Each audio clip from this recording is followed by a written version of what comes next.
الحمد للہ رب العالمین والعاقبۃ للمتقین والصلاۃ والسلام علی سید المرسلین وعلی آلہ واصحابہ اجمعین اما بعد رب اشرح لی صدری ویسر لی امری واحلل عقدۃ من لسانی یفقہوا قولی رب زدنی علما اما بعد فاعوذ باللہ من الشیطان الرجیم بسم اللہ الرحمن الرحیم وللہ الاسماء الحسنی فادعوہ بہا وذروا الذین یلحدون فی اسمائہ سیجزون ما کانوا یعملون۔ اللہ تعالیٰ کی حمد و ثنا اور رسول معظم صلی اللہ علیہ وآلہ وسلم پر درود و سلام کے بعد نیا موضوع شروع کرنے سے پہلے کل کے سبق میں کچھ بچے بار بار یہ پوچھ رہے تھے، حالانکہ میں نے تو اپنی طرف سے بیان کر دیا، لیکن وہ پھر بھی یہ پوچھ رہے تھے کہ علو میں اور نزول میں دونوں باتیں کیسے جمع کریں۔ یہ تھوڑا سا ہمیں سمجھ نہیں آ رہی، مشکل ہے۔ تو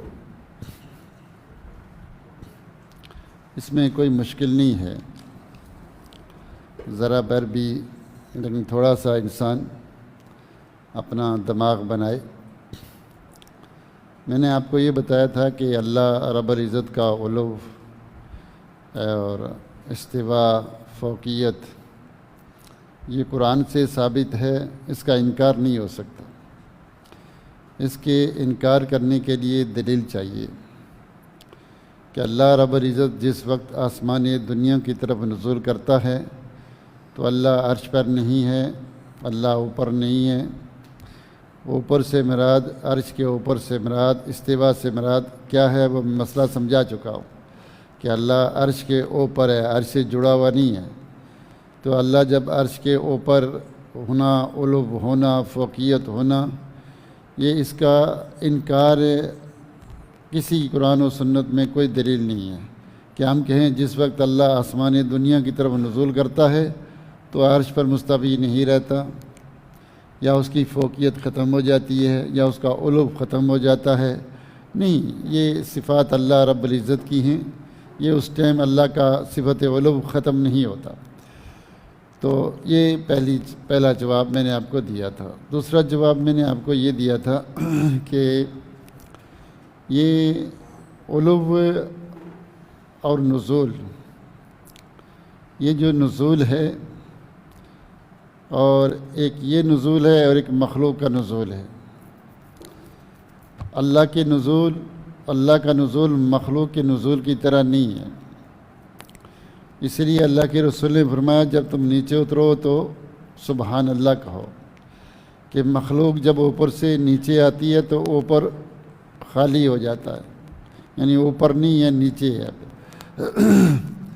لیکن اللہ کا نزول ایسا نہیں ہے، لیس کمثلہ شیء، اللہ کا نزول ایسا نہیں ہے۔ اللہ کے نزول میں اور مخلوق کے نزول میں، یا اللہ کی صفات میں اور مخلوق کی صفات میں جو چیز مشترک ہے وہ صرف نام مشترک ہے، باقی اور کوئی چیز مشترک نہیں ہے، صرف نام مشترک ہے۔ سمجھ آئی بات؟ صرف نام مشترک ہے۔ اللہ کا ہاتھ، مخلوق کا بھی ہاتھ۔ ہاتھ کا کیا معنی ہوتا ہے ہمیں سمجھ میں آتی ہے، ٹھیک ہے؟ چہرے کا، اللہ کا چہرہ، مخلوق کا چہرہ، اللہ کا چہرہ، مخلوق کا چہرہ، صرف لفظ ایک جیسے ہیں، معنی بس، باقی جو صفات ہیں، ذات ہے، وہ لیس کمثلہ شیء، مخلوق جیسی نہیں ہے، نہ ذات نہ صفات۔ اللہ کا چہرہ جیسے اللہ کو زیب دیتا ہے، اللہ کا ہاتھ جیسے اللہ کو زیب دیتا ہے، اللہ کا نزول جیسے اللہ کو زیب دیتا ہے، اللہ کا استوا جیسے اللہ کو زیب دیتا ہے۔ اللہ کا نزول مخلوق کے نزول کی طرح نہیں، اللہ کا استوا مخلوق کے استوا کی طرح نہیں۔ اللہ کا ہاتھ مخلوق کے ہاتھ کی طرح نہیں، اللہ کی صفات جیسے اللہ کو زیب دیتی ہیں۔ یہاں اتفاق صرف کس میں ہے؟ لفظ میں ہے۔ جیسے جنت کی نعمتیں ہیں، جنت کا شہد ہے، شہد کا معنی سمجھتے ہیں ہم، کیا معنی ہوتا ہے؟ میٹھا، ٹھیک ہے کہ نہیں؟ دودھ معنی سفید، ٹھیک ہے، معنی ہمیں پتہ ہے، لیکن جو لذت ہے وہ شہد کی، جو جنت کا شہد ہے، جو جنت کا دودھ ہے، جو جنت کی نعمتیں ہیں، ان کی جو لذت، ان کی جو صفات، جو ان کی ذات، وہ مخلوق کی جیسی نہیں ہے۔ وہ مخلوق نے ایسی نہیں، صرف نام ایک جیسے ہے۔ جب مخلوق کی نعمتیں، جو مخلوق ہے وہ دنیا کی نعمتوں میں صرف نام کا اتفاق ہے، صرف نام کا اتفاق ہے، صفات اور ذات کا اتفاق نہیں۔ تو اللہ کی جو صفات ہیں، اللہ کی جو ذات ہے، وہ مخلوق میں صرف نام ایک جیسا ہے اور کوئی ایک چیز ایک جیسی نہیں ہے۔ تو اس لیے اللہ کی صفات کو مخلوق کی صفات پر قیاس نہیں کر سکتے، اور لوگوں نے جو غلطی کی ہے وہ مخلوق کی صفات کو اللہ کی صفات پر اور اللہ کی صفات کو مخلوق پر جب قیاس کرتے ہیں تو ان کو مسئلہ سمجھ میں نہیں آتا، کہتے یہ کیسے، یہ کیسے؟ جب اللہ نزول کیا گیا تو اوپر کیسے؟ اب وہ سوال کرتے ہیں، ذہن میں یہ سوال پیدا ہوتے ہیں۔ دیکھیے، میں نے آپ کو کہا تھا کہ اللہ سنتا ہے، اللہ سنتا ہے نا، کوئی شک نہیں۔ تو انسان بھی سنتا ہے، مخلوق بھی سنتی ہے، اللہ بھی سنتا ہے۔ تو کیا اللہ مخلوق کی طرح سنتا ہے؟ نہیں۔ اچھا، میں کہتا ہوں اللہ سب کی سنتا ہے ایک وقت میں۔ کیا ہے کہ ساری مخلوق بیک وقت مل کر اللہ کو پکارے، اللہ سب کی فریاد سنتا ہے۔ جن، ان فرشتے، انسان، کیڑے مکوڑے، پرندے، مچھلیاں، سمندروں کی، ہواؤں کی، ساری مخلوق مل کر پکارے۔ تو کیا کوئی انسان ایسے سن سکتا ہے؟ کبھی سوال ہی نہیں پیدا ہوتا کہ انسان ایسے سنے۔ انسان نہیں سنتا، لیکن اللہ سنتا ہے۔ اب کوئی کہے اللہ کیسے سنتا ہے؟ میرے دماغ میں نہیں آتی بات۔ اب اس کے دماغ میں کیوں نہیں آتی کہ وہ اللہ کی صفات کو مخلوق جیسا سمجھ رہا ہے، مخلوق کی صفات کو اللہ جیسا سمجھ رہا ہے، قیاس کر رہا ہے، مخلوق کو اللہ پر، اللہ کو مخلوق پر قیاس کر رہا ہے، اس لیے اس کی سمجھ میں نہیں آ رہی۔ لیکن اگر یہ سمجھے وہ کہ اللہ کا سننا، مخلوق کا سننا صرف نام ایک جیسا ہے، صرف سننے کا معنی دیکھنا نہیں، دیکھنے کا معنی سننا نہیں، صرف معنی ہم سمجھتے ہیں، لیکن ذات و صفات الگ ہیں، ذات و صفات الگ ہیں، تو وہ سمجھ لے گا اللہ ہر چیز پر قادر، اللہ سن سکتا ہے، اللہ دیکھتا ہے ہر چیز کو، اس کے سامنے کوئی چیز غائب نہیں۔ ہم تو دیواروں کے پیچھے نہیں دیکھ سکتے، دور سے نہیں دیکھ سکتے۔ کوئی کہے اللہ کیسے دیکھ سکتا ہے؟ جب وہ اللہ کی صفات کو مخلوق پر قیاس کرے گا تو اس کے مسئلہ نہیں سمجھ آئے گا۔ اللہ غیب جانتا ہے، دلوں کی باتیں جانتا ہے، ہم نہیں جانتے۔ اور جب ہم کہیں اللہ کیسے جانتا ہے، کیسے سنتا ہے، کیسے دیکھتا ہے، تو ہمیں کبھی سمجھ نہیں آئے گا۔ لیکن جب کہیں اللہ کی صفات مخلوق جیسی نہیں ہیں، اللہ کی صفات اللہ دیکھ سکتا ہے، سن سکتا ہے، کر سکتا ہے، اللہ کے سامنے کوئی چیز ممکن نہیں ہے۔ اب دیکھیں نا، زلزلے آتے ہیں اور چھتیں گرتی ہیں، ایک ہی وقت میں لاکھوں لوگ مر جاتے ہیں۔ وہ جبریل کہتا ہے ملک الموت روح نکالتا ہے۔ کیسے نکالتا ہے؟ اس کی نکالی، کافی وقت چاہیے، لیکن ایک سیکنڈ نہیں، لیکن سارے مر جاتے ہیں دنیا میں جہاں مر رہے۔ 20 زلزلے کہاں آ جائیں جی، کوئی امریکہ میں آئیں، لندن میں آئیں، یورپ میں، چین میں، روس میں، پاکستان میں، دنیا میں کہیں زلزلے سب کو ایک وقت میں فوت کر لیتا ہے۔ یہ کیسے ہو سکتا ہے؟ ایک ہی وقت میں سارے کام۔ بھائی اب یہ اس کی فرشتیوں کی صفات کو اپنے اوپر نہ کرو، ان کی صفات الگ ہیں۔ نبی صلی اللہ علیہ وسلم معراج پہ چلے گئے، کوئی کہے کیسے میری عقل نہیں مانتی؟ تیری عقل اس لیے نہیں مانتی کہ تو اللہ کی صفات کو یا فرشتوں کی صفات کو اپنے اوپر قیاس کر رہا ہے، اپنے اوپر۔ جب ان کی صفات کو اپنے اوپر قیاس کرو گے تو یہ نہیں ہو سکتا۔ تو اس لیے میرے بھائیوں کوئی مسئلہ نہیں ہے، صرف یہ دماغ بنا لو کہ اللہ کی صفات جو اللہ کو زیب دیتی ہے، اور اللہ ہر چیز پر قادر ہے۔ جو چیز قرآن و سنت میں آئی وہ عقل کے منافی نہیں ہے، عقل کے پیچھے ہے، عقل کے دور ہے۔ ہمارا علم، ہماری عقل، ہمیں وہ چیز دی نہیں گئی، وہ چیز بتائی نہیں گئی، وما اوتیتم من العلم الا قلیلا۔ وہ جب موسیٰ علیہ السلام خضر علیہ السلام سے ملنے کے لیے گئے تو وہ کشتی پر بیٹھے ہوئے تھے، تو ایک چڑیا آئی، اس نے سمندر سے چونچتی لیے پانی پیا، چلی گئی۔ غالباً حدیث کے الفاظ ایسے، اے موسیٰ میرا علم تیرا علم اور جتنا مخلوق کا علم اللہ کے مقابلے میں ایسے ہی ہے جیسے سمندر سے یہ چڑیا پانی پی کر چلی گئی، تو سمندر سے کیا کمی آئی؟ کوئی کمی نہیں آئی۔ یہ ایک بات سمجھانے کے لیے ہے، ورنہ اللہ کے علم کے مقابلے میں مخلوق کے علم کی کوئی حیثیت ہی نہیں ہے۔ تو اللہ کی صفات اللہ ہے، اللہ کیسے اترتا ہے اس کا علم ہمیں نہیں بتایا، لیکن نزول کرتا ہے۔ کوئی کہے جناب اللہ اگر نزول کرتا ہے تو مخلوق میں کہیں نہ کہیں تو اندھیرا رہتا ہے، کہیں نہ کہیں تو رات ہوتی ہے، زمین پر رات ہوتی ہے نا، تو ثلث اللیل بھی ہوتی ہے کہیں نہ کہیں، تو اللہ کو اوپر کب جاتا ہے؟ اوپر جانے کا تو ٹائم ہی نہیں ملا، تو ادھر ہی رہتا ہے دنیا میں۔ اب اس کے دماغ میں یہ بات نہیں سمجھ آئے گی، تو اس لیے یہ جو غیبیات ہیں، یہ جو غیبیات ہے، ان کو اپنی عقل سے حل نہ کریں۔ عذاب جنت کے بارے میں جو آیا، جہنم کے بارے میں جو آیا، عذاب قبر کے بارے میں جو آیا، بس جو آیا مان لو جیسے آیا۔ اب اس کو اپنی عقلیں دوڑا کر قیاس نہ کرو، کیونکہ وہ ایسی چیز ہیں کہ ایسی جس کو آپ قیاس نہیں کر سکتے، کیونکہ آپ کے سامنے موجود نہیں ہے۔ انسان پہلے دیکھتا ہے، پڑھتا ہے، سمجھتا ہے، مطالعہ کرتا ہے، پھر کہتا ہے ہاں یہ چیز ایسے، قیاس مقیس علیہ سارا کچھ کرنے کے بعد کرتا ہے۔ اب فرشتوں کو کیسے قیاس کریں گے؟ فرشتے کیسے، جن کیسے، جنت کی صفات کیسی ہیں، عذاب قبر کیا ہے، اللہ کی صفات کیا ہیں؟ غیبیات کو جو ہیں ان کو قیاس نہیں کیا جا سکتا۔ وہ جیسے آئی مان لی، جتنا آیا مان لیا، بس آمنا، اس سے زیادہ کچھ نہیں ہو سکتا۔ ٹھیک ہے بھائی، بس اللہ کرے آپ کی سمجھ میں آ گیا ہوگا۔ بس آج ہمارا جو موضوع ہے وہ ہے اللہ تعالیٰ کے ناموں کے بارے میں الہاد۔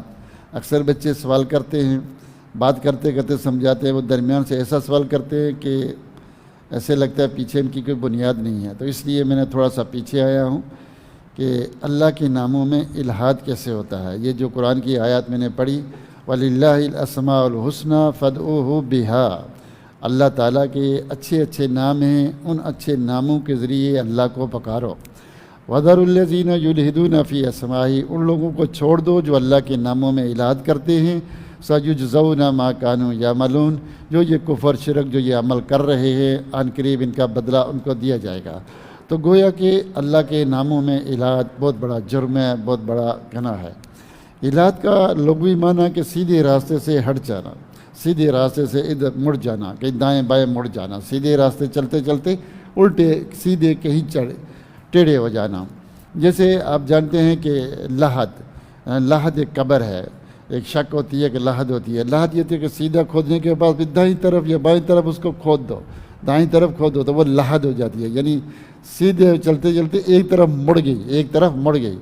تو اس طرح مولد صراط مستقیم سے ہٹ جاتا ہے۔ مولد جو ہے وہ کیا ہوتا ہے؟ صراط مستقیم سے ہٹ کر کہیں اور چل پڑتا ہے، تو اس کو مولد کہتے ہیں کہ یہ مولد ہے۔ اور الہاد یہ گویا قرآن و سنت کا انکار بھی ہو سکتا ہے، اور ایسا بھی ہو سکتا ہے کہ اپنے آپ کو مسلمان کہے لیکن کہے نہیں میں حدیث کو نہیں مانتا، میں کچھ آیات کو نہیں مانتا، کچھ حدیثوں کو نہیں مانتا، یا کہے کہ اسلام کی بنیاد 6 چیزوں پر ہے، اسلام کی بنیاد 10 چیزوں پر ہے۔ وہ متفقاً علیہ اصول جو سارے امت جس پر جمع ہے وہ آ کر ایک نئی چیز نکالے، تو یہ مولد ہے۔ مولد کا کیا معنی؟ کہ سیدھے راستے سے ہٹ جائے، ٹیڑھا ہو جائے۔ یہ الہاد جو ہے یہ قرآن میں اللہ کی آیات میں آتا ہے اور اسماء میں آتا ہے۔ آیات میں ان الذین یلحدون فی آیاتنا لا یخفون علینا، تو جو ہماری آیات میں الہاد کرتے ہیں، تو اللہ کی آیات میں، اللہ کے اسماء میں کیسے الہاد ہوتا ہے اب پڑھتے ہیں۔ تو یہ تقریباً 8 قسمیں میں نے بنائی ہیں۔ علماء زیادہ تر کوئی 3 بناتا ہے، کوئی 4، کوئی 5، اس سے زیادہ کتابوں میں نہیں ملیں گی۔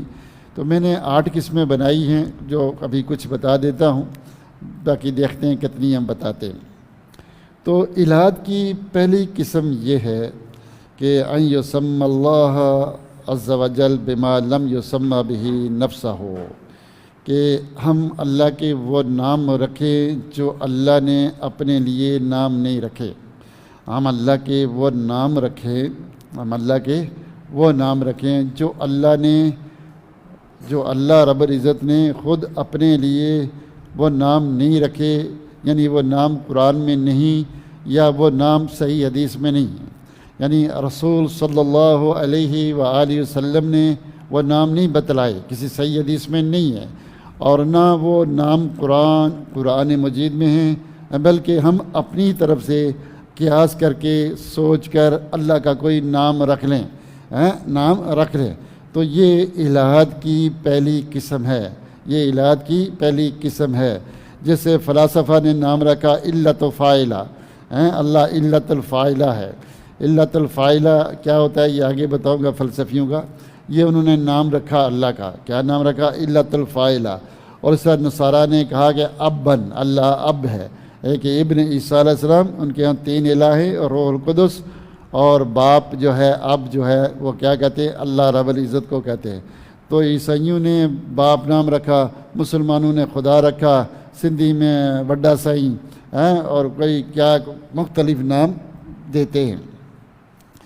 تو یہ نام جائز نہیں ہے، یہ نام جائز نہیں ہے، کیونکہ یہ نام قرآن میں نہیں آئے، حدیث میں نہیں آئے، کسی صحیح حدیث میں نہیں ہے۔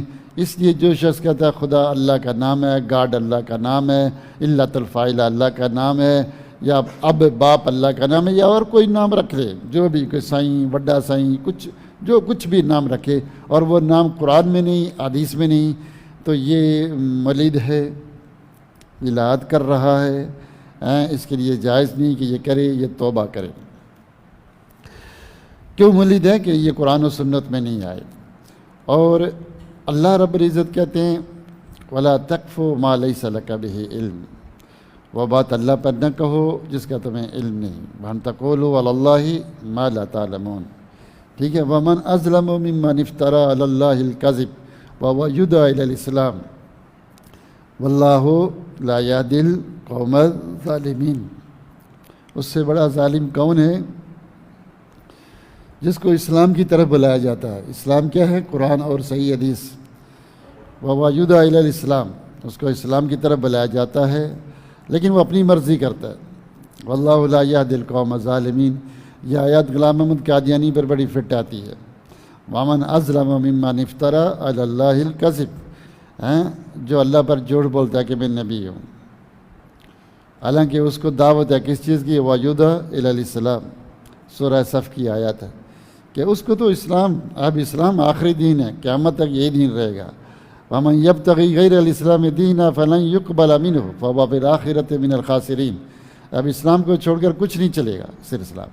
تو اس لیے یہ اللہ کے نام رکھ رہا ہے۔ اللہ ہم سے غائب ہے، اللہ کو ہم اپنی عقل کے ذریعے نہیں پہچان سکتے، قیاس کے ذریعے نہیں پہچان سکتے۔ یہ نام رکھا ہے، گاڈ رکھ رہا ہے یا کوئی خدا رکھ رہا ہے، تو یہ اللہ پر وہ بات کر رہا ہے جس کو اس کا علم نہیں ہے۔ اس کو یہ چاہیے کہ یہ اسلام پر چلے، اسلام پر چلے گا تو جو نام قرآن میں صحیح حدیث میں ان کو لے، وہ مانے۔ یہ اپنی مرضیاں کر رہا ہے، اللہ کے اسماء توقیفی ہیں۔ اب ہمارے پاکستان میں تقریباً اہل حدیث، کیا دیوبندی، بریلوی، شیعہ جتنے بھی ہیں، ساری مخلوق، وہ یہ کہتے ہیں کہ خدا خدا خدا خدا، یہ نام رکھتے ہیں۔ تو کیا خدا اللہ رب العزت کا نام ہے یا نہیں ہے؟ کیا خدا اللہ رب العزت کا نام ہے یا نہیں ہے؟ گاڈ، خدا، یا جو بھی ہے، جو سارے انگریزی پڑھتے ہیں کہتے ہیں گاڈ، او مائی گاڈ، جب ان کو پریشان ہوتی ہے کہ او مائی گاڈ، او خدایا، او خدا، تو کیا یہ اللہ تعالیٰ کے نام ہیں؟ جواب کیا ہے؟ نہیں ہے۔ کیوں؟ کہ قرآن میں نہیں آئے، حدیث میں نہیں آئے۔ اللہ کو جاننا ہے تو کیسے جانیں گے؟ رسولوں کے ذریعے جانیں گے۔ اللہ جیسی کوئی چیز نہیں کہ ہم پچھلے اللہ ایسا نام رکھ لیں، ٹھیک ہے کہ نہیں؟ اللہ کو وہاں جا کر دیکھ بھی نہیں سکتے۔ اور اللہ کو جاننے کا طریقہ صرف رسولوں کا ہے، رسول نے جو ہمیں بتلایا وہ قرآن میں ہے، صحیح حدیث میں ہے۔ اور یہ گاڈ، قرآن، یہ نام جو ہے قرآن میں نہیں اور حدیث میں نہیں ہے، تو لہٰذا یہ جائز نہیں ہے، یہ جائز نہیں ہے۔ جب یہ جائز نہیں ہے تو کچھ لوگ کہتے ہیں کہ جناب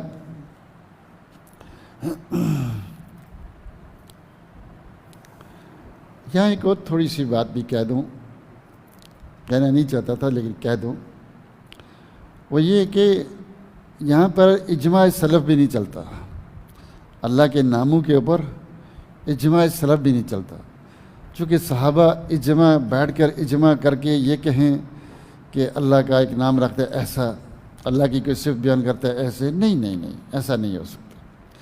جب کوئی صحابی غیبیات کی بات کرتا ہے، جیسے عبداللہ ابن عباس نے کہا کہ کرسی کا معنی موضع القدمین، کہ اللہ کی کرسی وسیع، کرسی سے کیا مراد ہے؟ موضع القدمین، موضع کے قدموں کی جگہ، تو ہم نے اس کو حکم الرفع دیا۔ یہ کیا حکم دیا اس کو؟ کہ یہ مرفوع حدیث ہے، چونکہ صحابی اپنے اجتہاد کر کے اللہ کے بارے میں کچھ کہہ ہی نہیں سکتا، اور سارے بھی جمع ہو جائیں تب بھی نہیں کہہ سکتے۔ وہ دین وہ نہیں ہے، اللہ غائب ہے، اللہ کو پہچاننا کو تو رسول کے ذریعے پہچاننا ہے۔ صحابہ اپنے اجتہاد سے اللہ کے بارے میں کچھ نہیں کہہ سکے، کچھ کہہ رہا ہے صحابی جھوٹ نہیں بولتا، اس کا معنی ہے کہ اس نے نسبت نہیں کی، چاہے اسے غلطی لگی یا کیسے جو بھی ہے، لیکن وہ اس حدیث کا حکم کس کا حکم ہے؟ رفع کا حکم ہے، مرفوع حدیث ہے، گویا کہ یہ اللہ کے رسول صلی اللہ علیہ وسلم نے کہا۔ آپ جانتے ہیں کہ عشاء کی نماز کے بعد 4 رکعتیں پڑھنا، جو آدمی پڑھے تو اس کو لیلۃ القدر کا ثواب ملتا ہے۔ تو اس کے لیے تقریباً مجھے ابھی تعداد بول گئی 5 کے 10 حدیثیں ہیں، لیکن وہ ساری ضعیف ہیں، لیکن صحابہ سے بے شمار صحابہ سے یہ صحیح ثابت ہے، کیا صحیح سند کے ساتھ ثابت ہے کہ انہوں نے یہ بتلایا صحابہ نے کہ عشاء کی نماز کے بعد اگر کوئی 4 رکعت پڑھتا ہے تو اس کو لیلۃ القدر کا ثواب ملتا ہے۔ تو البانی صاحب اس پر یہ لکھتے ہیں، ساری حدیثوں کو جمع کیا البانی صاحب نے، جو مزید تحقیق چاہتا ہے وہ جائے جا کر نیٹ پہ یا کہیں جا کے اس مسئلے کو دیکھ لے، آپ کو مل جائے گا۔ البانی صاحب کہتے ہیں چونکہ صحابہ اتنی تعداد میں پڑھ رہے تھے، موقوف حدیث ہے صحابہ، تو یہاں اجتہاد نہیں چلتا، چونکہ یہ غیب کے بارے میں بات ہے، چونکہ یہ مسئلہ غیب کا، یہ غیب کا لیلۃ القدر کب ہونی نہیں ہونی، یہ تو غیب کی بات ہے نا، تو صحابہ اپنے اجتہاد سے یہ بات نہیں کر سکتے، نہ اس پر عمل کر سکتے ہیں۔ اس کا مطلب یہ ہے کہ یہ جو پیچھے سے حدیثیں ہیں جتنی زیادہ سند کے لحاظ سے ضعیف ہیں، لیکن ان کا حکم ہو، اس حدیثوں کا حکم الرفع ہے، کیوں کہ صحابہ یہ کرتے تھے، یہ صحابہ کا عمل وہ صحیح سند سے ثابت ہے، تو اس لیے میں آپ کو بات میں نے کہا واضح کر دوں کہ جب کوئی صحابہ کسی بارے میں بات کریں اور وہ اس کا تعلق غیب سے ہو، تو ہم صحابہ کے بارے میں یہ عقیدہ نہیں رکھتے کہ وہ اجتہاد کر کے اللہ کے نام رکھ رہے ہیں، اجتہاد کر کے ایسے ہی ہول پھول جیسے کہہ رہے ہیں، نہیں، صحابہ ہم سے کہیں زیادہ بصیرت والے تھے، بڑے علم والے تھے، نبی صلی اللہ علیہ وسلم کے ساتھ رہے، تو جب کوئی بات کر رہے ہیں تو اس کا مطلب ہے کہ نبی صلی اللہ علیہ وسلم نے کہی، اس حدیث کا حکم الرفع ہے۔ سمجھ آئی بات؟ اب یہ باقی اللہ کے بارے میں اجتہاد کسی کا نہیں چلتا، نہ صحابہ کا نہ بعد والوں کا۔ بیٹا نیند آ رہی ہے، تھوڑا سا ہمت سے کام لو۔ اب میری عادت ایسے ہے، میرے سامنے کوئی آنکھیں بند کرے تو مجھے پریشانی شروع ہو جاتی ہے، صحیح طریقے سے بیٹھو۔ بات سمجھ آئی؟ تو اس لیے اللہ تعالیٰ کے نام جو ہیں وہ کیا ہیں؟ اللہ کے نام۔ پھر ایک اور بات میں آپ کو بتلاتا ہوں، اللہ کے نام کیا ہیں؟ اللہ کی تعریف ہے۔ اللہ کے نام کیا ہیں؟ اللہ کی تعریف ہے۔ جیسے میں کہتا ہوں یہ خوبصورت، یہ لمبا، یہ بہادر، یہ شجاع ہے، بڑا رحم کرنے والا، بڑا یہ سخی فلاں، یہ تعریف ہو رہی ہے نا آپ کی۔ تو اللہ کے جتنے بھی نام ہیں یہ اللہ کی تعریف ہے، اور حدیث میں آتے ہیں اللہ کو اپنی تعریف مخلوق میں سب سے زیادہ اچھی لگتی ہے، سب سے زیادہ۔ جیسے مخلوق میں جو پہلا، جیسے کہتے ہیں کہ مردوں میں سب سے زیادہ خوبصورت یوسف علیہ السلام تھے، عورتوں میں حوا تھی، تو ہم کہیں، ایک مثال کے طور پر کہتا ہوں کہ فلاں آدمی کو مخلوق میں سب سے زیادہ اپنی تعریف اچھی لگتی ہے، تو حدیث میں آتا ہے کہ اللہ کو اس سے بھی کہیں زیادہ اپنی تعریف اچھی لگتی ہے، اللہ کو اپنی تعریف اچھی لگتی ہے۔ قرآن و سنت پڑھنا، اسلام کو پڑھنا، یہ اللہ کی تعریف ہے، یہ اللہ کا ذکر ہے، اللہ کی تعریف اللہ کو اچھا لگتا ہے۔ اور اللہ کی تعریف صحیح معنی میں جس نے کرنی ہے وہ اللہ کی تعریف کیا کہ اللہ تعالیٰ کے اسماء کو یاد کرے، ان کا ورد کرے، ذکر کرے اللہ کے ذریعے، تو یہ اللہ کو بہت اچھا لگتا ہے۔ اللہ کو اچھا لگتا ہے کہ وہ رحیم ہے، صمد ہے، غفور ہے، غفار ہے، احد ہے، صمد ہے، واحد ہے. یہ اللہ کے نام، اللہ کی تعریف ہے. اللہ کی تعریف کون کر سکتا ہے؟ وہ جو اللہ کو جانتا ہو.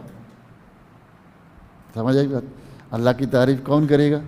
جو اللہ کو جانتا ہو. وہ جس نے کبھی اللہ کو دیکھا ہی نہیں ہو، نہ اس جیسی کوئی چیز ہے کہ اس کو دیکھے، تو وہ اللہ کی تعریف کیسے کرے گا؟ آپ کسی چیز کو دیکھتے ہیں، کہتے ہیں بڑی خوبصورت ہے، بڑی اعلیٰ، بڑی بری ہے. دیکھنے کے بعد اس کو بتلائیں گے نا، اس کی تعریف کریں گے، اس کا علم ہوگا تو تعریف یا برائی کریں گے. اللہ کے نام، اللہ کی تعریف ہے. حتیٰ کہ اللہ کے رسول صلی اللہ علیہ وسلم نے کہا وَعَلَّمَنِي أَعُوذُ بِرَضَائِكَ مِنْ سَخَطِكَ وَأَعُوذُ بِمُعَافَاتِكَ مِنْ عُقُوبَتِكَ وَأَعُوذُ بِكَ مِنْكَ لَا أُحْصِي ثَنَاءً عَلَيْكَ أَنْتَ كَمَا أَنْتَ أَثْنَيْتَ عَلَى نَفْسِكَ أو كما قال صلی اللہ علیہ وسلم. اللہ میں تیری تعریف ایسے نہیں کر سکتا جیسے کرنی چاہیے تھی، جیسے تو نے اپنی تعریف کی. یعنی اعلم الخلق محمد رسول اللہ علیہ وسلم کہہ رہے ہیں کہ اللہ میں تیری وہ تعریف نہیں جانتا جیسے تیری تعریف ہونی چاہیے، میرے بس کا کام نہیں ہے. حتیٰ کہ اللہ کے رسول نے کہا قیامت کے دن جب سفارش کا مسئلہ شروع ہو جائے گا تو میں سجدے میں جاؤں گا، اور اس وقت اللہ مجھے ایسے کلمات سکھائے گا جو مجھے ابھی نہیں آتے، پھر ان کلمات کے ذریعے میں اللہ کی تعریف کروں گا. پھر اللہ کہے گا سر اٹھاؤ، سوال کرو، دیا جائے گا.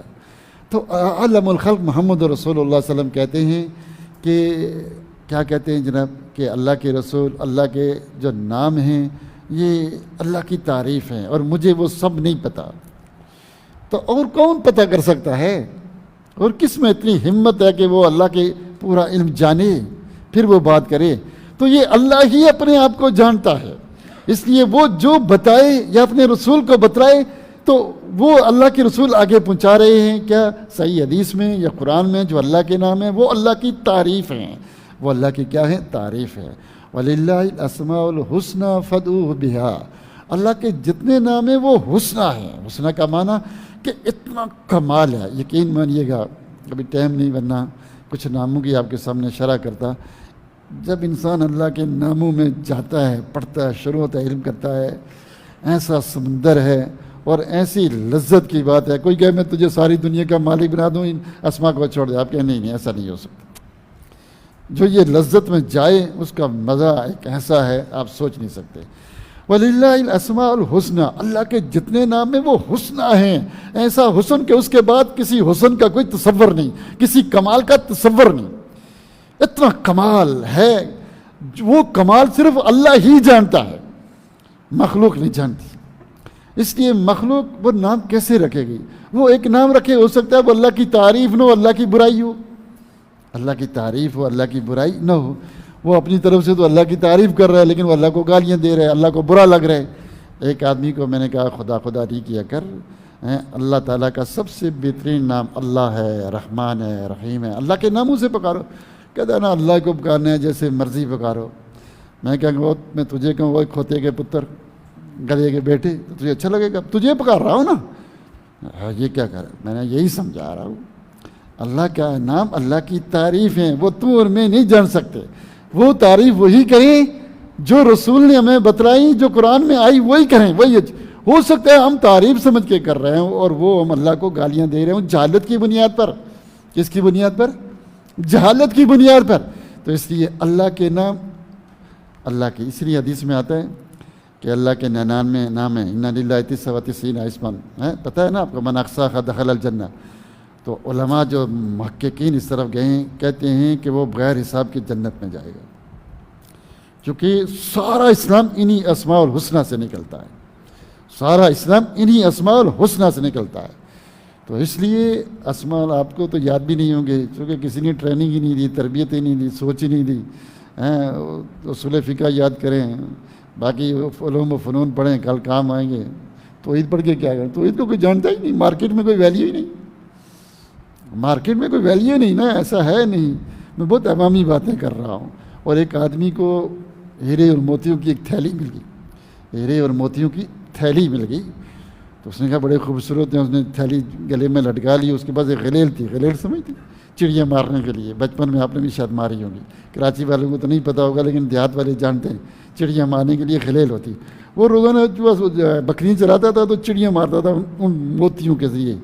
ایک دن اس کا دوست آیا تو اس نے ایسا کیا تو ایک چمک نکلی. کہنے لگا یہ کیا ہے؟ اس نے کہا مجھے تھیلا ملا تھا تو روز چڑیاں مارتا ہوں, اب ایک رہ گیا. اس نے کہا میرے سارے جانور لے لے, یہ مجھے دے دے. اس نے کہا دے. اس نے جا کر دیا بادشاہ کو. اس کی آدھی اس ہیرے کی وجہ سے آدھی بادشاہت مل گئی. یعنی وہ جاہل تھا, اپنی جہالت کی بنیاد پر وہ سارے ہیرے اس نے ضائع کر دیے.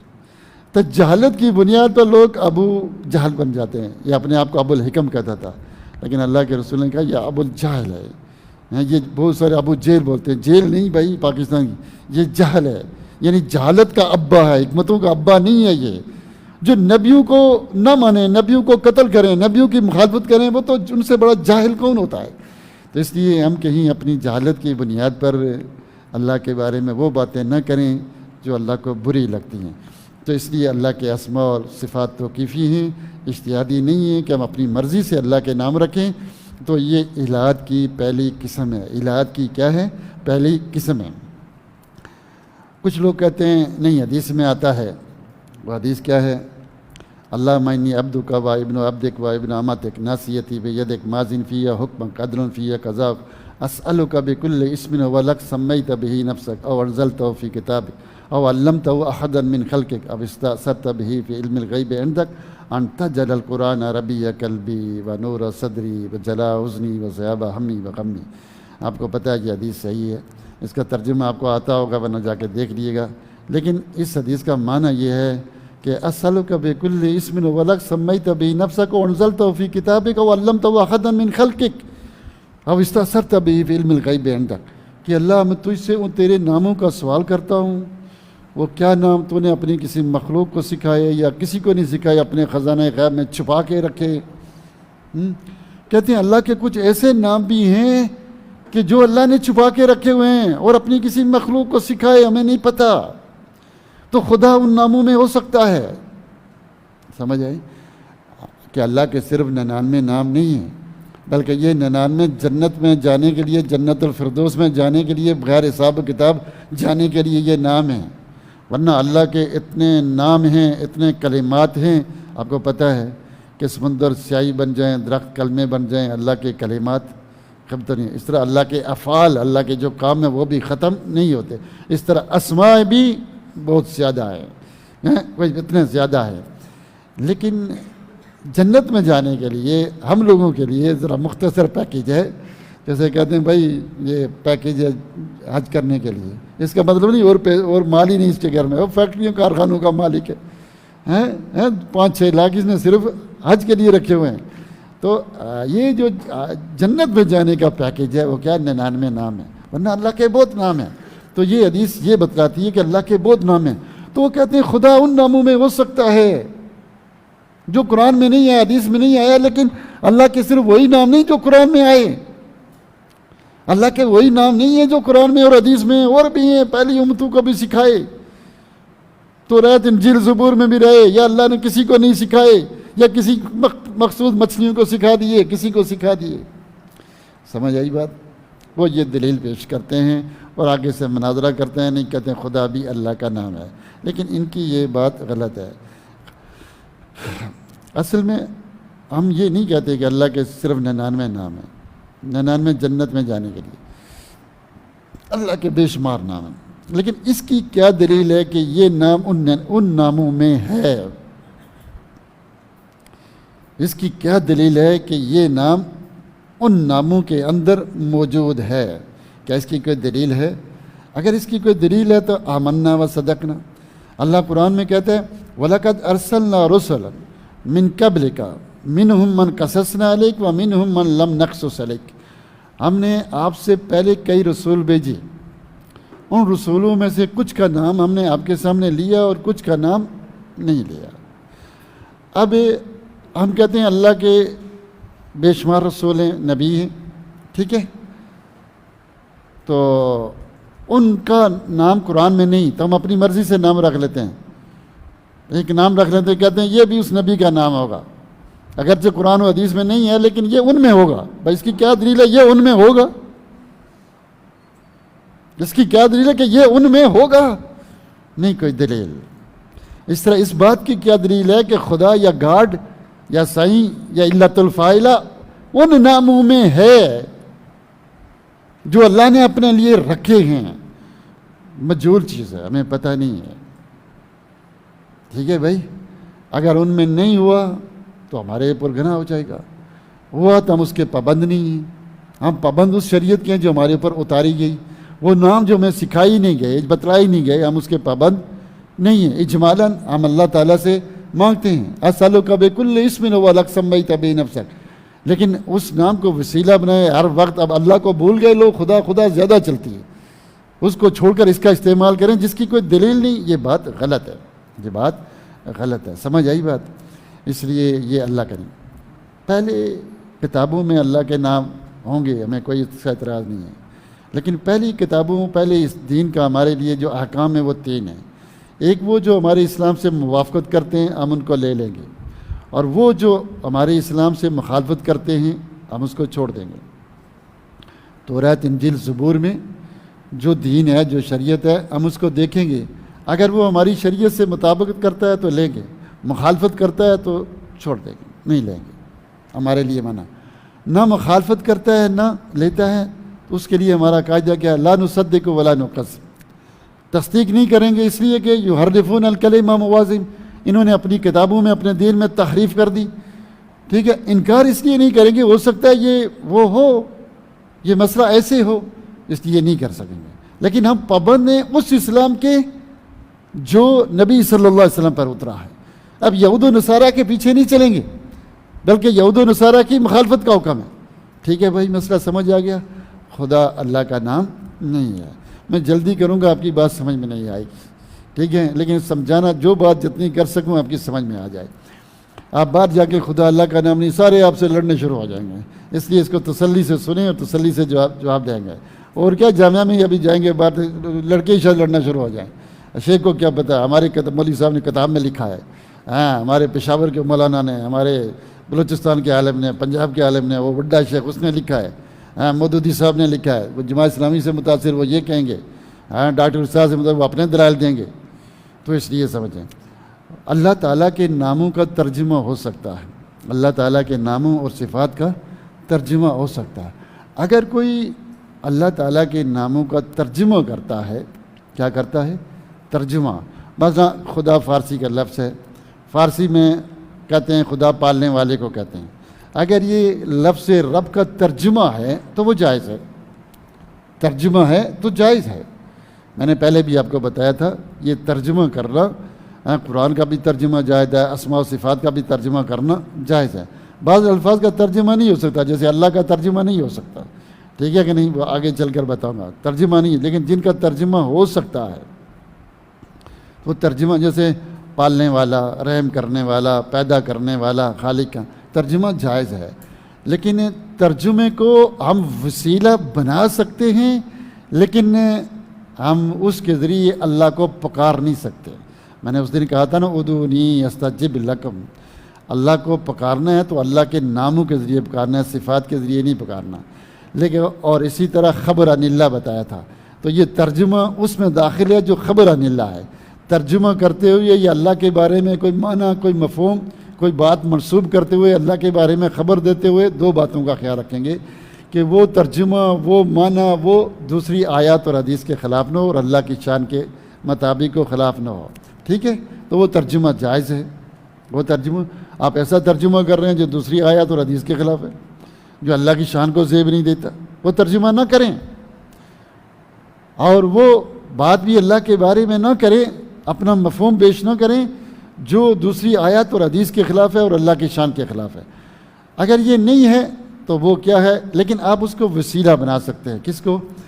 اس صفات کو، جیسے کہتے ہیں مخلوق کے پیدا کرنے والے میرا یہ کر دے، ٹھیک ہے، یہ پیدا کرنے والے، آپ اس کو وسیلہ بنائیں۔ اللہ تعالیٰ کے اسماء و صفات کو وسیلے کے طور پر پیش کر سکتے ہیں۔ کس کے طور پر؟ وسیلے کے طور پر پیش کر سکتے ہیں۔ کس کو؟ صفات کو اور خبر عن اللہ کو، اللہ کے بارے میں خبر دینے کو وسیلے کے طور پر، لیکن اللہ کو پکار نہیں سکتے، نہ اس کے ساتھ لفظ عبد لگا سکتے ہیں، جیسے عبد خدا، ٹھیک ہے، عبد گاڈ جائز نہیں، یا خدا جائز نہیں نام سمجھ کر، یا گاڈ یا خدا یہ جائز نہیں ہے. سمجھ آ گئی؟ تو الہاد کی پہلی قسم مختصر طریقے سے جو آپ کے سامنے رکھی وہ یہ ہے کہ ہم اللہ کے وہ نام رکھیں جو اللہ نے اپنے لیے قرآن میں نہیں رکھے، ٹھیک ہے، یا صحیح حدیث میں نہیں آئے تو اللہ کے نام نہ رکھے. ہم تو اچھے کام دیکھیں، عبادت عیسائی بھی کر رہے ہیں، یہودی بھی کر رہے ہیں، ہندو بھی کر رہے ہیں، مسلمانوں کے سارے فرقے بھی کر رہے ہیں، لیکن سب کی عبادت قبول نہیں ہوتی. قبول کب ہوگی؟ علی وجہ البصیرہ، جو قرآن کے مطابق. حدیث میں کل خالد صفی صاحب کہہ رہے تھے کہ علم سیکھو فعلم انہ لا الہ الا اللہ، ایمان قول والعمل ہے، لیکن اس سے پہلے فعلم سیکھو، دلائل سیکھو، برائن ہو کہ میں اللہ کو مان رہا ہوں. کون اللہ؟ پتہ ہی نہیں، جانتے ہی نہیں، نہ اسماء صفات. کوئی نیا کے ٹھنٹھنا بچاتا ہے، کہتا ہے اللہ ہے ہی نہیں، چلو اب اس کے ساتھ وہ اللہ کا انکار کر رہا ہے، صفات کا، چونکہ وہاں کچھ ہے ہی نہیں، کوئی تیاری ہی نہیں، کوئی دلائل ہی نہیں، کوئی معلومات منع جمع ہو. ہارتا کون ہے؟ جس نے تیاری نہ کی، جس نے کراٹے سیکھ کر خوب تلواریں گھر میں بندوقیں چاہیے، وہ تو جنگ کرے گا، وہ تو اپنے آپ کو دشمن کے حوالے تھوڑا کرے گا. جس نے فوج تیار کر کے رکھی وہ تو لڑے گا. جس کے پاس دلائل ہیں، برائن ہیں، وہ کبھی باطل کو قبول نہیں کرے گا. کون ہارتا کون ہے؟ جس کے پاس فوج نہ ہو، طاقت نہ ہو، ہتھیار نہ ہو، کوئی محنت تیاری، وہ ہار جاتا ہے. تو جو لوگ علی وجہ البصیرہ چلتے ہیں، جن کے پاس علم ہوتا ہے، بصیرت ہوتی ہے، وہ کیا کرتے ہیں؟ وہ باطل کو دباتے ہیں. ایسا نہیں، ایسا ہے. ابن تیمیہ علم تھا. میں نے ایک آپ کو لطیفے کی بات بتاتا ہوں، بہت ہی زیادہ عوامی ہو گیا درس، لیکن بہرحال آپ کو اللہ فائدہ دے. میں اتنا عوامی بنانا نہیں چاہتا تھا لیکن بن گیا. ابن تیمیہ کو میں نے دیکھا دنیا کے سارے اہل بدعت ابن تیمیہ کا رد کر رہے ہوتے. اشعری ہے، ماتریدی، دنیا میں جتنے فرقے ہیں آپ کعبے پڑھیں، بس وہ جیسے دنیا میں صرف ایک آدمی پیدا ہوا کہ سارے مل کر، اور پھر بھی اس کو کیا شکست نہیں دے سکتے، پھر بھی بے بس ہے اس کے سامنے. ابن تیمیہ اور ابن قیم کے خلاف نٹ اٹھا کر دیکھ لیں، کتابیں دیکھ لیں، جتنا کچھ دیکھ لیں، کیا ہے؟ وہ سارے کے سارے اس کے خلاف ہیں. کیوں؟ کہ اس نے پڑھا، ہاں اس نے قرآن و سنت کو سمجھا، اپنی عقل کو استعمال کیا، جو فتنہ آیا اس نے مقابلہ کیا، دلائل دیے. بے بس ہیں سارے. تو اس لیے آپ علم حاصل کریں. محمد بن عبد الوہاب نے کیا کہا کہ علم حاصل کرو، علم سب سے پہلے جانو. تو اس لیے علم حاصل کریں، سب سے بڑا. آپ علم پھیلائیں گے، جہالت اٹھتی جائے گی، اٹھتی جائے گی، ختم ہوتی جائے گی. اس کا طریقہ یہ ہے. اس کے لیے وقت نکالیں، تیاری کریں. تو دوسری قسم کی طرف آتے ہیں. وقت کم رہ گیا ہے، جتنی بات ہوتے ہیں یہ 8 قسمیں ہیں. تو میں نے کہا نا یہ 10-15 دن کا کام نہیں ہے. مجھے پہلے ہم اس کو اسماء و صفات رکھتے تھے، تو اس سے ہٹ کر ہم نے سننا اس لیے رکھا کہ ہم نے قادیانیت پہ بھی بات کرنی ہے، اہل بدعت کے کئی پرویزیوں پہ بات کرنی ہے، ان کے دلائل کیا، رد بہت سارے. تو ٹائم ہی نہیں ہے، ہم کیا کریں. بہرحال کوشش کرتے ہیں جو ہو سکے، جو فائدہ آپ کو پہنچا سکے. تو میں یہ تاریخ کے پورے خاص میرا مطالعہ ہے. میں چاہتا تھا 2-3 محاضرے اس پر بھی آپ کو دوں، تاریخ کے حوالے سے آپ پہچانیں. چونکہ آپ نے قرآن و سنت ہواؤں میں تو نافذ نہیں کرنا، آسمانوں پہ، زمین پر کرنا ہے. ان لوگوں پر لگا. ان لوگوں کی تاریخ، زمین کی تاریخ، مسلمانوں کی خاص کر کے انسانوں کی تاریخ آپ کے سامنے ہونی چاہیے کہ لوگ کیا ہیں. تاریخ علی با کا نہیں پتہ تو اسلام کو نافذ کیا کرنا ہے؟ تبلیغی جماعت کی طرح ہواؤں میں، جنت میں نہیں. ٹھیک ہے کہ نہیں؟ ادھر یہ اسلام ادھر ہوگا. ٹھیک ہے کہ نہیں؟ اس زمین کی باتیں، انسانوں کی باتیں، تاریخ، مطالعہ، جغرافیہ آپ کو بالکل سورہ فاتحہ کی طرح یاد ہونا چاہیے. امریکہ کی تاریخ کیا ہے، روس کی تاریخ کیا ہے، چین کی تاریخ کیا ہے، یہ لوگ کیا ہیں، یہ کامیاب کیوں ہوتے ہیں، ناکام کیوں ہوتے ہیں. کسی ملک کو فتح کرنے سے پہلے اس کو پڑھنا پڑتا ہے. تعداد کتنی ہے، اسلحہ کتنا ہے، فوج کتنی ہے، ان کی خامیاں کیا ہے، ناکامیاں کیا ہیں، کیسے ہم قابو پائیں گے، دریا کتنے ہیں، سمندر کتنی ہیں، نہریں کہتے ہیں، زمین، پہاڑ، کہاں سے ہم حملہ کریں گے. پہلے مطالعہ حاصل کرنا پڑتا ہے. آپ کیا سمجھتے ہیں شف کریں گے وہ سارے مر جائیں گے؟ ایسا نہیں ہوتا ہے. مسلمانوں نے جب قسطنطنیہ کو فتح کیا تو صحرا پہ کیا کیا؟ وہ کشتیاں چلائی تھیں. ان کے علم، ان کے اس وقت حد سے زیادہ آگے تھے. آج ہم پیچھے ہیں تو ہم کچھ کرتے ہی نہیں ہیں، محنت نہیں کرتے، بس کھانے کے دشمن ہیں یا سونے کے. اللہ ہم سب کو ہدایت دے.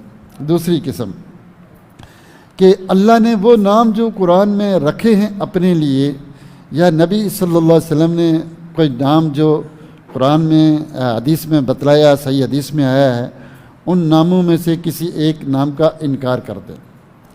آپ کہیں رحمان اللہ کا نام نہیں، جیسے مشرکین عرب کہتے تھے۔ اللہ کے نام جو قرآن میں آ گئے، جو صحیح حدیث میں آ گئے، ان میں سے کسی ایک کا آپ انکار کریں، آپ ملحد ہو جائیں گے۔ جو چیز قرآن میں ثابت ہے، جو چیز قرآن میں ثابت ہے، آ گئی اور صحیح حدیث میں آ گئی، آپ ان میں سے کسی ایک کا انکار کریں تو یہ بھی الہاد ہے۔ آپ کہتے ہیں رب اللہ کا نام نہیں، احد نام نہیں، صمد نام نہیں، کوئی بھی نام جو ثابت ہے اس کا آپ انکار کریں گے تو آپ ملحد ہو جائیں گے۔ ٹھیک ہے؟ انکار کرنے والے کون ہیں؟ انکار کرنے والے جہمیہ ہیں۔ یہ جہمیہ، جہم بن صفوان جو قصہ سنایا تھا آپ کو، یہ جہمیہ ایک فرقہ ہے۔ یہ کہتے ہیں کہ اگر ہم اللہ کے بہت زیادہ نام 99 نام ثابت کریں تو یہ 99 الہ بن جائیں گے۔ کتنے الہ بن جائیں گے؟ 99 الہ۔ اللہ کی توحید ختم ہو جائے گی، کیونکہ سب نے اپنی اپنی توحید بنائی ہوئی ہے نا۔ ان کی توحید کیا ہے؟ اسماء و صفات کا انکار۔ جہمیہ کی توحید کیا ہے؟ اسماء و صفات کا انکار۔ تو یہ کہتے ہیں کہ اللہ تعالیٰ کے ہم اگر نام ثابت کریں گے تو اس سے اللہ کی توحید ختم ہو جائے گی۔ نصارہ نے 3 الہ بنائے تو وہ کافر ہو گئے، تم 99 بنا کر کافر نہیں رہو گے، تم اس سے بڑے کافر ہو جاؤ گے۔ تو اس لیے انہوں نے اللہ تعالیٰ کے اسماء کا انکار کر دیا، اس لیے انہوں نے اللہ تعالیٰ کے اسماء کا انکار کر دیا۔ اب اس کا جواب کیا ہے؟ اس کا جواب یہ ہے، پہلی بات تو یہ ہے بھائی کہ جو میں ہمیشہ ایک نسخہ پیش کرتا رہتا ہوں، اور وہ نسخہ بڑا واضح ہے کہ تمہاری یہ بات بورڈ کی نوک پر کیوں کہ قرآن کے خلاف ہے۔ علامہ احسان علیہ زہر کہا کرتے تھے نا کہ تمہاری بات میرے بورڈ کی نوک پر کیوں کہ یہ قرآن کے خلاف ہے۔ جو مسئلہ، جو نظریہ، جو سوچ قرآن کے خلاف ہے، صحیح حدیث کے خلاف ہے، اجماع سلف کے خلاف ہے، تو وہ عقل کے بھی خلاف ہے، وہ فطرت کے بھی خلاف ہے، میں آپ کو بتا چکا ہوں۔ تو ایسی بکواس، ایسی بات کوئی مسلمان ماننے کا سوچ بھی نہیں سکتا۔ ٹھیک ہے؟ ہو سکتا ہے کہ ہماری سمجھ میں جواب نہ آئے، ہم اتنے ماہر نہ ہوں، پڑھے لکھے نہ ہوں، لیکن جو بات قرآن سے ٹکراتی ہے، حدیث سے ٹکراتی ہے، سلف صالحین کے طریقے سے ٹکراتی ہے، وہ عقل کے بھی خلاف ہے، فطرت کے بھی خلاف ہے، میں نہیں مانتا میں نہیں مانتا۔ ٹھیک ہے؟ علمی جواب علماء دیں گے، میں بھی تحقیق کر کے دے دوں گا، لیکن فی الوقت ابھی تمہارے لیے پہلا پیکج یہ ہے کہ جو بات قرآن اور حدیث کے خلاف ہے، میرے اسلام کے خلاف ہے، میں نہیں مانتا، بس جا چھٹی تیری۔ دوسری بات یہ ہے کہ جو چیز قرآن میں آ جائے، دیکھیے توحید کہاں ہے؟ احد واحد کہاں پر آیا؟ اللہ ایک ہے، قرآن میں ہے نا، وَلِلَّهِ الْأَسْمَاءُ الْحُسْنَىٰ فَادْعُوهُ بِهَا، اللہ کے اچھے اچھے نام ہیں، اس کے ذریعے اللہ کو پکارا۔ یہ بھی کہاں ہے؟ قرآن میں ہے۔ یہ بھی کہاں ہے؟ قرآن میں۔ جب یہ دونوں قرآن میں ہیں تو یہ کیسے ہو سکتا ہے کہ اللہ کے 99 نام جو ہے نا وہ توحید کے خلاف؟ یہ بھی قرآن کی آیت، یہ بھی قرآن کی آیت ہیں۔ الرحمن، اللہ احد، صمد، یہ کہاں ہے؟ واحد قرآن میں ہے نا، قل هو اللہ احد قرآن میں ہے۔ ٹھیک ہے؟ اور اسی طرح اللہ تعالیٰ کے نام ہیں وَلِلَّهِ الْأَسْمَاءُ الْحُسْنَىٰ، اسم کی جمع اسما، یہ بھی قرآن میں ہے۔ کیا یہ ہو سکتا ہے کہ نام رکھنے سے توحید کو خطرہ پڑ جائے، دونوں میں تعارض ہو، دونوں میں ٹکراؤ؟ ایسا ہو ہی نہیں سکتا۔ جب دونوں قرآن میں ہیں تو یہ ممکن ہی نہیں کہ آپس میں ٹکرا رہے ہوں۔ نام، اللہ کے نام رکھنے سے اللہ کی توحید کو کوئی خطرہ نہیں ہے، یہ تم جھوٹ بولتے ہو۔ کیوں؟ کہ اگر یہ لو کان من عند غیر اللہ لوجدوا فیہ اختلافا کثیرا۔ ٹھیک ہے؟ تو اس لیے یہ بات بالکل ان کی غلط ہے، اسے ہو ہی نہیں سکتا کہ یہ ایسا ہو۔ ٹائم تھوڑا ہے لیکن تھوڑی کوشش کرتے ہیں۔ یہاں پر ایک بڑا اہم نقطہ ہے، وہ یہ ہے کہ کیا اسم اور مسمى ایک چیز ہیں یا الگ الگ چیزیں ہیں؟ آپ کتابیں ڈھونڈیں گے، 2-4 کتابیں پڑھیں گے، کئی علماء کے پاس جائیں گے، تھکیں گے، پھر بھی شاید مسئلہ نہیں سمجھ آئے۔ میں آپ کو بڑے اس کے اوپر اتنی لڑائیاں ہیں اس مسئلے کے اوپر کہ کتابوں کی کتابیں لکھی ہوئی ہیں، جیسے کوفہ اور بصرہ والوں کے درمیان ایک انٹرنیشنل جنگیں ہیں نا، اس طرح اس مسئلے میں بھی جنگیں ہیں کہ حل اسم ہوا عین المسمى ام لا، عین المسمى و غیر المسمى. کیا مطلب ہے سر کہ نام اور مسمى ایک ہی چیزیں یہ الگ الگ ہیں؟ نام کیا ہوتا ہے؟ جیسے زید نام ہے، یہ صبورہ ہے، صبورہ نام ہے، صبورہ نام ہے. مسمى کیا ہے؟ یہ لکڑی کا یہ بورڈ، یہ لکڑی کا یہ قلم ہے، قلم کیا ہے؟ نام ہے. اور یہ مسمى، یہ کیا ہے؟ یہ مسمى ہے.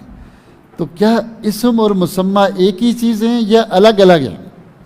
بے شمار لوگ کہتے ہیں الگ الگ ہیں، بے شمار لوگ کہتے ہیں ایک ہی ہے، بے شمار لوگ کہتے ہیں الگ الگ ہیں اور بعض کہتے ہیں ایک ہی ہیں، اور خوب لڑائی اپنے اپنے دلائل دے رہے ہیں.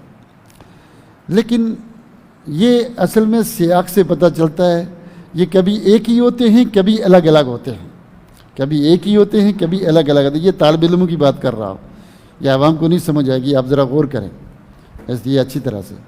یہ کبھی ایک ہی ہوتے ہیں، کبھی الگ الگ ہوتے ہیں.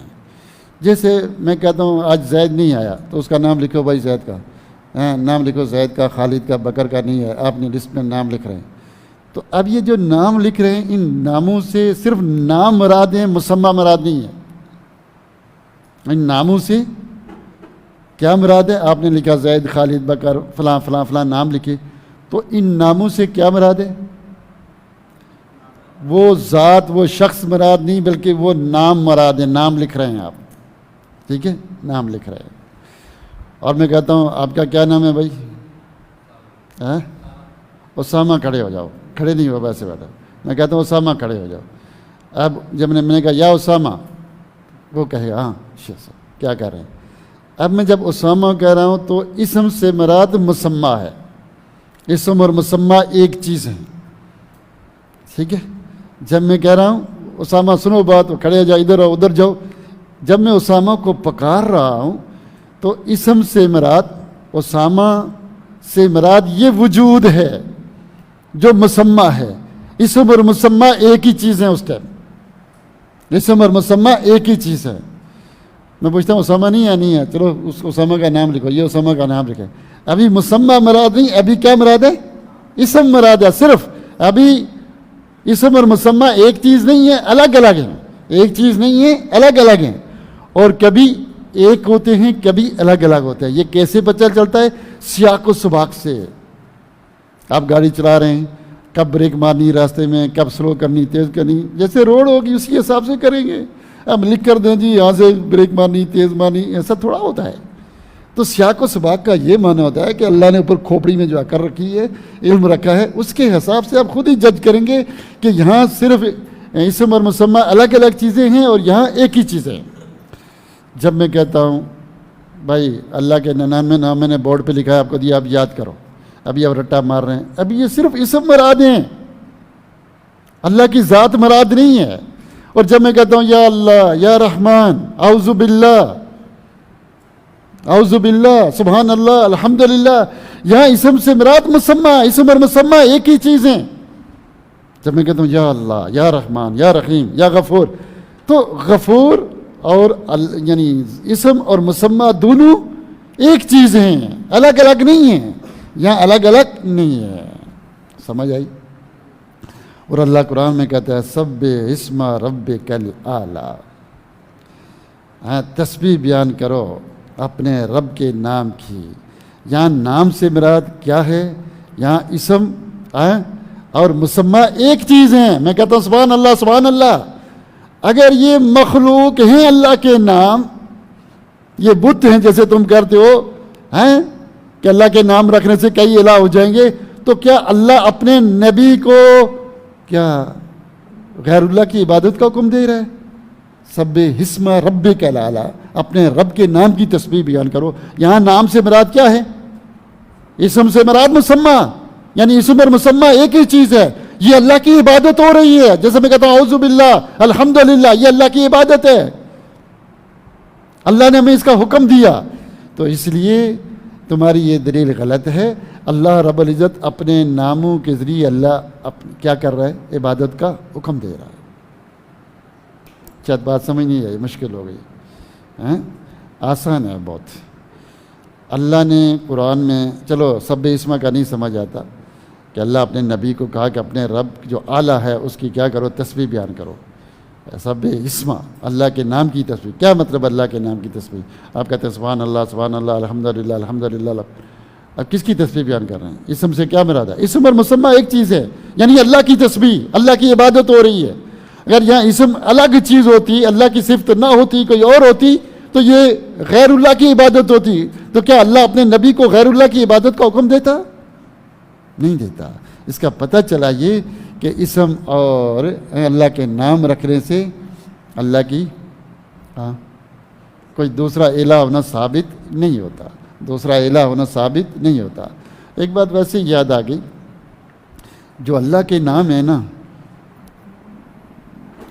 ٹائم اوپر ہو گیا لیکن کیا کریں، اللہ کے جو نام ہے نا، اللہ کا ہر نام اللہ کی صفت پر مشتمل ہے. ایسا نہیں ہو سکتا کہ اللہ کا نام ہو اور اللہ رب العزت کی صفات پر مشتمل نہ ہو. اللہ کا نام اور اللہ رب العزت کی صفات پر مشتمل نہ ہو، ایسا نہیں ہو سکتا. اللہ کا ہر نام اللہ کی صفات فعلیہ اور ذاتیہ پر مشتمل ہے. کیسے؟ جیسے رحیم ہے تو صفت رحمہ ہے، اور صفہ فعلیہ کیا ہے؟ یرحم ہے. 4 چیزیں یاد رکھیں اللہ کے ناموں کے بارے.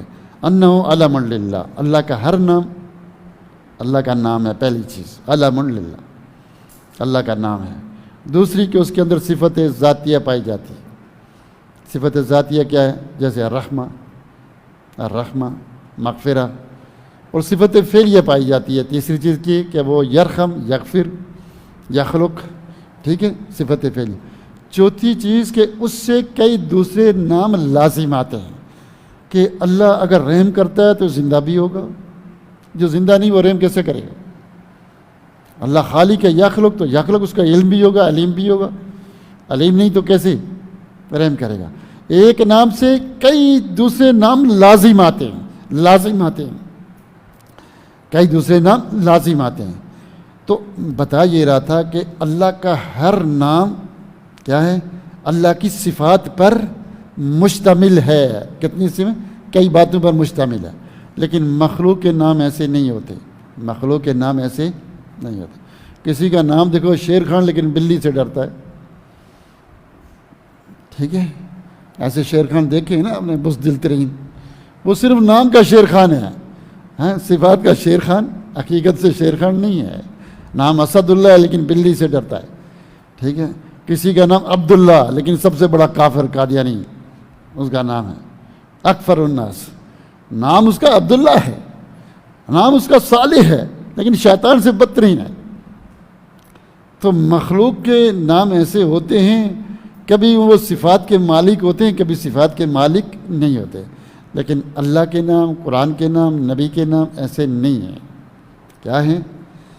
کہ وہ جہاں اسم ہے تو وہاں صفات بھی پائی جاتی ہیں، صفات کے بغیر نہیں ہوتے. چلیں، میں بات پوری نہیں کر سکا، ٹکڑے ماروں گا تو پھر آپ کی سمجھ میں نہیں آئے گا، آپ کا مزہ نہیں آئے گا. پھر انشاءاللہ کل اس موضوع کو پورا کریں گے. تو یہ سمجھ آ رہا ہے نا یہ موضوع، تو آپ کو فائدہ ہوگا. میرا آج رویہ کے اوپر تھی بات، لیکن جب آپ کے سوالات سے مجھے پتہ چلا کہ جب تک تھوڑی بہت بنیاد نہ ہوگی تو آگے بحث کرنا بیکار ہے. ٹھیک ہے، تو اللہ تعالیٰ سے دعا ہے کہ اللہ رب العزت ہم کو قرآن و سنت کو سمجھنے، اس پر عمل کی توفیق دے. آمین یا رب العالمین. وآخر دعوانا